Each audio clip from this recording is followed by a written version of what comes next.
Hola, bienvenida a un estudio más de Virtuosa. Te saluda Yami Saldaña y tengo la bendición de iniciar hoy con la introducción a nuestro estudio Vive la Palabra. Así es que bienvenida. Este estudio está basado en los 5 capítulos que comprenden la Epístola de Santiago.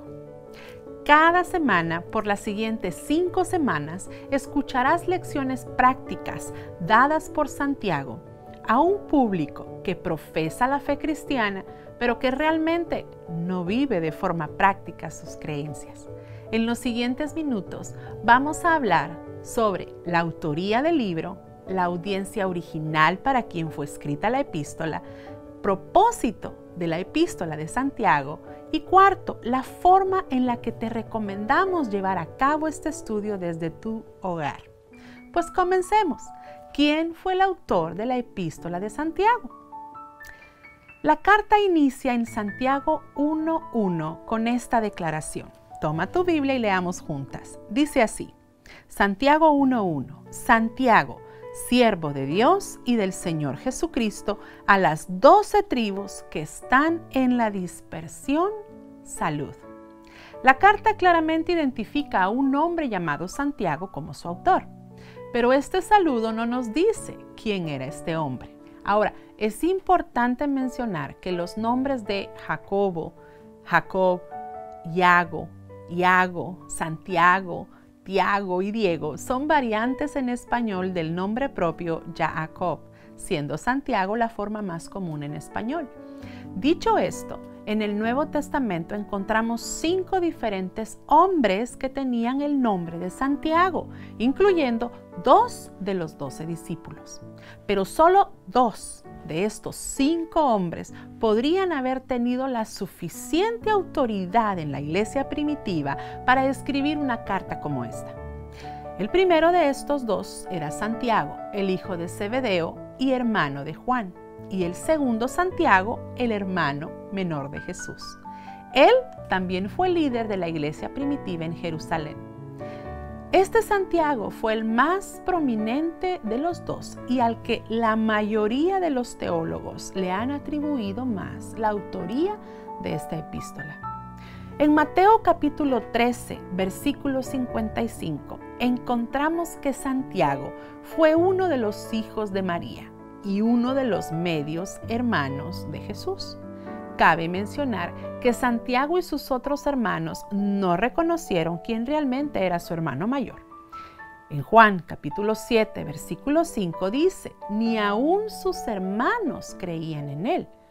Pero en algún momento de su vida, Santiago llegó a tener fe en Jesús como su Señor, al punto que Pablo lo llamó en Gálatas capítulo 2, versículo 9, uno de los pilares de la iglesia. Así que en base a estos y muchos otros escritos que por el momento no podemos cubrir por el tiempo, concluiremos que el autor de la carta de Santiago fue el medio hermano de Jesús. Pero ahora pasamos a nuestro segundo punto. ¿A quién fue dirigida esta epístola? ¿Quién fue la audiencia original de la carta? Como vimos en Santiago anteriormente, capítulo 1, versículo 1, Santiago identifica a sus lectores como las 12 tribus que están en la dispersión. Esto parece ser una referencia a los judíos que vivían fuera de Israel. Y en el capítulo 2, versículo 1, Santiago se dirige a su audiencia como hermanos míos, que vuestra fe en nuestro glorioso Señor Jesucristo sea sin acepción de personas. Estos 2 versículos nos indican que la audiencia original de la epístola de Santiago era primeramente de judíos cristianos. En varias ocasiones, en su libro, Santiago se dirigió afectuosamente a su audiencia como hermanos. El vocabulario que Santiago usó también sostiene la idea de que los lectores originales fueron judíos seguidores de Jesús. Por ejemplo, en el capítulo 2, versículo 2, Santiago escogió la palabra sinagoga para describir las reuniones de su audiencia. Esta era una manera típica para referirse a las reuniones judías. Así que concluimos que la audiencia de la epístola de Santiago era una audiencia judío-cristiana. Y ahora vamos a dar paso al punto número 3, el propósito de la carta de Santiago. ¿Cuál era el propósito por el cual Santiago dirigió esta carta a sus hermanos cristianos? Lo podemos observar en Santiago capítulo 1, del versículo 2 al 4. Y en sus palabras, Santiago dijo a sus lectores, quiero que lo leamos juntos: hermanos míos, tened por sumo gozo cuando os halléis en diversas pruebas, sabiendo que la prueba de vuestra fe produce paciencia, mas tenga la paciencia su obra completa, para que seáis perfectos y cabales, sin que os falte cosa alguna. Como este pasaje lo indica, la audiencia de Santiago estaba enfrentando diversas pruebas, pero Santiago los llamó a tener sumo gozo en sus pruebas. La prueba, explicó, produce paciencia, y los que son constantes llegarán a ser perfectos y cabales sin que os falte nada. Pero la verdadera clave en el mensaje de Santiago lo encuentras en el versículo 5. Leámoslo. Dice así: y si alguno de vosotros tiene falta de sabiduría, pídala a Dios, el cual da a todos abundantemente y sin reproche, y les será dada. Santiago capítulo 1, versículo 5. Estos versículos nos dan un vistazo general al propósito de toda la epístola. Para experimentar el sumo gozo en medio de las pruebas, debemos pedirle a Dios ¿el qué? Sabiduría. Y dice que nos será dada. La audiencia de Santiago ya no estaba en Palestina. Ellos estaban viviendo dispersos entre las naciones, lejos de sus casas, de sus tradiciones. No hay duda de que no era fácil para ellos encontrar gozo en medio de sus pruebas. Santiago llamó a su audiencia a buscar la sabiduría de Dios para que tuvieran gozo en medio de sus pruebas. Y lo hermoso de todo esto es que este mismo mensaje es aplicable ahora a cada una de nosotras. ¿Es posible tener gozo en medio de la prueba? Según la palabra de Dios, sí, es muy posible. Pero procurar la sabiduría de Dios es clave para lograr ese sumo gozo en medio de la prueba. Santiago esperaba que sus lectores hicieran más que solo escuchar la palabra de Dios. Él esperaba que ellos pusieran su fe en acción, que vivieran su fe, que vivieran la palabra. Este tema era tan importante para Santiago que notarás a medida avances en el estudio cómo Santiago exhorta a su audiencia a ser más que oidores, sino a ser hacedores de la palabra. Y este mensaje no ha cambiado para ti ni para mí. Durante estas 5 semanas, a medida te empapes y te sumerjas en el estudio de Santiago, encontrarás una palabra de Dios que te hará reflexionar en cuanto a, por ejemplo, el gozo en medio de las pruebas, ser hacedoras de la palabra, vivir una fe con obras, porque la fe sin obras es muerta. La lengua, la amistad con el mundo, que es enemistad contra Dios.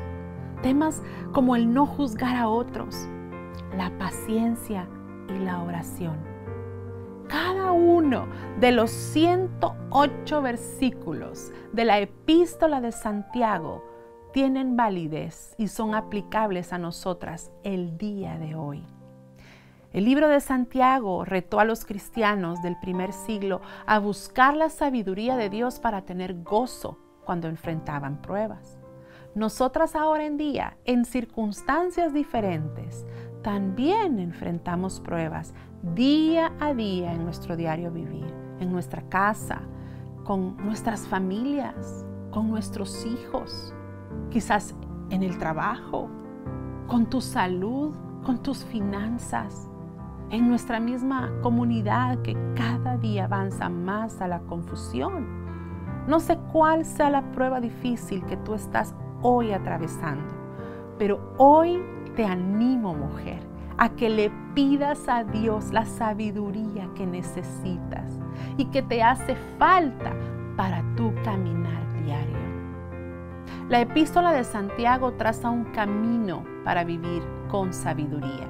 Y entre más apliquemos este libro a nuestras propias vidas, más recibiremos la bendición de tener ese sumo gozo que Dios ofrece a su pueblo, que Dios te ofrece a ti, que Dios ofrece a sus hijas, sin importar las pruebas o dificultades que podamos enfrentar. Hemos hablado de la autoría, hemos hablado de la audiencia a la cual Santiago dirigió la epístola, hemos hablado del propósito por el cual se escribió esta epístola. Y como cuarto punto, queremos hablar de la forma en la que te recomendamos como virtuosa poder llevar a cabo este estudio desde tu hogar, desde tu casa. Número 1, indispensable tener tu Biblia en mano. Número 2, te invitamos a ver la lección de la semana en redes sociales de Virtuosa vía YouTube. Se subirá un video cada semana por 5 semanas. Este te servirá como base e introducción para tu estudio personal que podrás reforzar diariamente con el siguiente libro que te animamos, te recomendamos que puedas adquirir de forma personal. Y este libro es Una Fe Viva de Patricia Namnú y puedes adquirirlo en línea. Ahora, este material te va a servir como una guía de estudio para que puedas profundizar y reflexionar cada día de la semana, ya sea de forma personal o en grupo. Deseamos que este estudio sea de bendición para ti, no solo para ti, sino para las mujeres con las que te puedas acompañar y llevarlo a cabo. Creemos que la epístola de Santiago tiene una lección para cada una de nosotras. Vivir de forma práctica lo que creemos. Y bueno, ¿qué te parece si cerramos con una palabra de oración, la introducción de este estudio? Vamos a orar, acompáñame. Gracias te damos en esta hora, Padre, por este tiempo que tú nos has concedido, por este tiempo de aprendizaje, Señor, pero queremos orar por este estudio y por las semanas que vienen a continuación, para que tú sigas preparando el corazón de cada mujer, para que sea tu palabra la que impacte nuestra vida, para que podamos, Señor, pedir sabiduría si no tenemos sabiduría, para que podamos tener gozo en medio de la prueba que podamos estar atravesando y para que podamos, Señor, también no solo ser oidoras, sino ser hacedoras de tu palabra. Gracias por tanto que podemos aprender de los 108 versículos que encierran la epístola de Santiago. Desde ahora, Padre, ponemos en tus manos todo este estudio, que sea de bendición para cada mujer. En el nombre de Jesús. Amén y amén. Que el Señor te bendiga. Te invitamos y te animamos a que puedas darle compartir a este estudio y animar a otras mujeres a que sean parte de él. Que Dios te bendiga.